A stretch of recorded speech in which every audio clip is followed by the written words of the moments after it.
Bonjour à tous, donc pour les 24 heures d'innovation, nous avons choisi la thématique toiture chauffe-eau. Donc je vais vous présenter le plan. Donc premièrement, nous avons choisi de vous parler de la maison, du concept ainsi que de la problématique choisie. Puis je vous parlerai du fonctionnement de la tôle chauffante. Troisièmement, je vous parlerai du stockage de l'eau chaude. Et on va finir par conclure sur ce qu'on a retenu des 24 heures.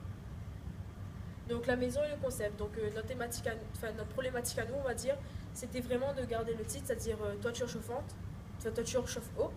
C'est-à-dire qu'on veut vraiment que ce soit la toiture en elle-même qui chauffe l'eau et non pas des technologies telles que les panneaux solaires, les chauffe-eau électriques, etc.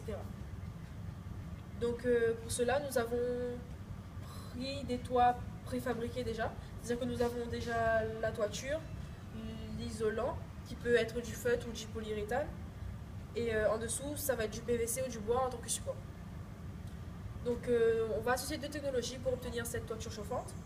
Donc premièrement, on a une parabole qui va être recouverte de peinture réfléchissante, ce qui fait que les rayons solaires qui vont arriver vont se concentrer dans un foyer de chaleur qui va chauffer le tube en cuivre. À l'intérieur de ce tube en cuivre, on a un fluide caloporteur qui passe et qui va aller dans une cuve. Il va descendre à travers un serpentin qui va chauffer l'eau qui se trouve à l'intérieur de la cuve. Donc deuxième technologie qu'on associe, c'est-à-dire que là on n'est plus dans la parabole mais sous la tôle, donc entre la tôle et entre l'isolant. Donc on a peint le toit du couleur noir mat, ce qui fait que la chaleur va être plus importante.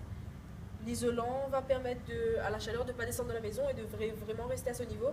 Donc à l'intérieur de ces tubes, c'est de l'eau qui va circuler directement, qui va aussi arriver dans la cuve, mais à une température différente du fluide caloporteur. Donc tous les tubes qui sont remplis d'eau sont reliés entre eux.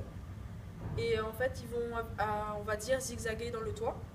Et donc pour pouvoir faciliter, on va dire, le passage du fluide, on va mettre une pompe. Donc la pompe, elle, on va l'alimenter grâce à un panneau photovoltaïque qui va être disposé dans le jardin, de sorte à ne pas utiliser l'énergie qu'on va produire pour chauffer l'eau.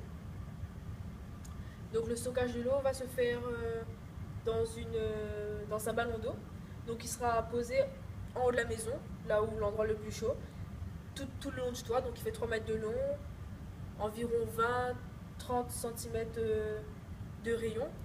Donc il pourra contenir 200-250 litres d'eau.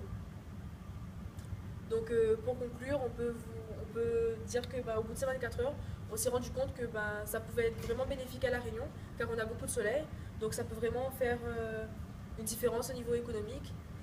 C'est de l'énergie renouvelable, donc voilà, on pense vraiment que c'est quelque chose qui pourrait voir le jour.